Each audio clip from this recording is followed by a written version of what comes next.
The film opens in a shadowy nightclub, where a man named King sits quietly sipping his drink. Unbeknownst to him, multiple armed men are stationed outside, keeping watch. Just then, a mysterious woman named Anna arrives at the resort, and the goons outside alert their boss, who instantly orders both King and the girl to be eliminated before King can spill any secrets. Inside, King meets with Anna, a cold and efficient bounty hunter. He shows her a picture and pleads with her to find a particular family. But Anna isn't in the business of saving people. Her job is simple: kill or walk away. Before the conversation can go further, King spots the assassins entering the club behind her. He tells Anna to run and then takes cover in the washroom. Despite being outnumbered, King fights them off single-handedly. When he emerges, he finds Anna has already dealt with the rest and vanished without a trace. But King's escape doesn't last long. A sniper Cobb, lying in wait outside, shoots King dead the moment he exits the building. By morning, news of King's death reaches his close colleague, Medina, who rushes to the morgue. There, while identifying the body, she finds something chilling, a message etched into King's arm which says, "Find the accountant." Driven by this cryptic clue, Medina heads straight to King's home. There, she uncovers a wall plastered with photographs and clues, evidence that King had been investigating a sprawling case linked to multiple murders. Among the clutter, she finds a name written behind one of the pictures: Christian Wolf. The scene cut to Christian, who is a brilliant, autistic accountant who lives in a custom-outfitted van loaded with weapons, his bike, and a tactical base of operations. Medina calls a company from one of King's cards to inquire about Christian, but the receptionist claims no one by that name works there. What she doesn't know is that her call is being monitored. Meanwhile, Cobb, the same sniper who killed King, meets his boss, a fish vendor named Burke, who maintains a low profile to hide his true nature, a ruthless human trafficker. Burke tasks Cobb with a new mission: track down and eliminate the woman who escaped with King that night. She might remember who he is, and if she does, their entire operation could unravel. Later, as Medina returns to her office parking lot, she's approached by none other than Christian himself. He wants to know why she's looking for him. She takes him back to King's house and reveals the message on King's arm. As she dozes off, Christian works through the night analyzing everything on the wall. By morning, he concludes that King was searching for a man named Paolo. To find Paolo, they decide to trace his wife's last known workplace. They visit a factory, but the owner denies knowing her. Christian, however, confronts him with accounting discrepancies that suggest heavy money laundering. The man becomes hostile, but Christian doesn't back down, taking out his guards with military precision. Under threat, the owner confesses that he's part of a trafficking ring and that Burke's men handle the smuggling. Christian now brings in backup, his lethal brother Braxton, who agrees to help immediately, just after we see he's finished off a house full of armed men. Together, they interrogate 3 rescued women. One of them finally agrees to name her boss for a price. Christian pays without hesitation. The man's name? Tomas. The girl lures Tomas out by pretending to be in distress. When he arrives, Christian knocks him out and stuffs him into Medina's car trunk for interrogation.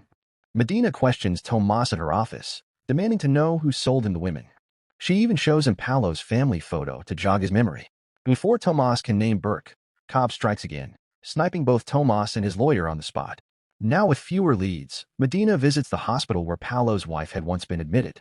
The doctor explains that she was attacked in a parking lot and ended up in a horrific accident, suffering brain trauma, memory loss, and severe facial disfigurement. The woman began absorbing combat training from television, growing increasingly violent, until she assaulted a security guard and vanished. Medina puts the pieces together. The woman is Anna. At the same time, Christian's hacker confirms this, having already traced CCTV footage of Anna near King's location. Her face wasn't visible until they hacked a tourist selfie and spotted her in the background. The hacker's deeper analysis confirms a chilling pattern. Anna appears wherever there's a string of brutal murders, just like the victims on King's wall. Braxton deduces that she's behind them all. Medina, realizing Braxton is a killer too, storms out, refusing to work with criminals. Meanwhile, Medina uncovers that Anna's trauma was orchestrated by Burke, who trafficked her village, sold the women, and murdered their husbands, including Anna's. Anna, transformed by pain, became a bounty hunter with a thirst for revenge. Soon, Christian receives a message. There's a dark web contract on Medina, put out by Burke. Worse, the hit's already been accepted by Anna.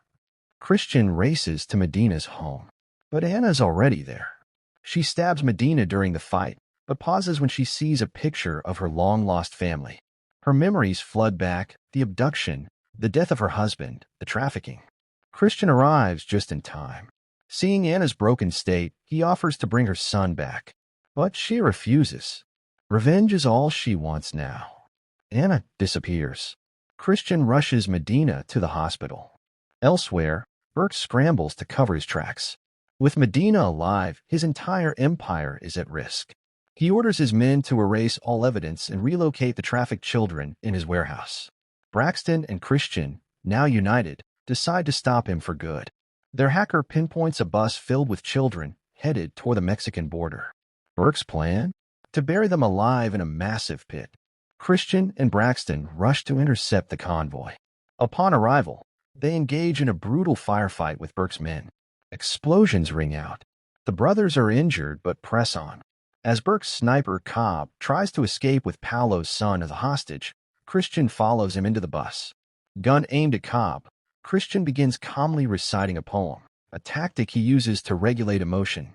Then, bang, he shoots Cobb straight in the head. The children are saved. At the same time, Anna receives a call from Christian's hacker, detailing Burke's crimes, the trafficking of children, and even the fact that Anna's own son had been among those saved. Consumed by rage, Anna storms Burke's mansion. He tries to run, but Anna pursues him with a knife, and we fade to black. Weeks later, Medina is seen tying up the loose ends of the case. Burke's operation has been dismantled. Many accomplices are behind bars. She tries calling the same agency again to thank Christian, but the receptionist repeats the same line. No one by that name works here. She knows the hacker is listening. The final scene reveals that the hacker has taken all the rescued children under his wing, safeguarding them at his institute. And somewhere, far from the chaos, Christian and Braxton embark on a quiet road trip, brothers bound by blood, scars, and a shared mission for justice. The movie then came to end. Kindly subscribe for more movie recap like this. Thanks for watching and goodbye.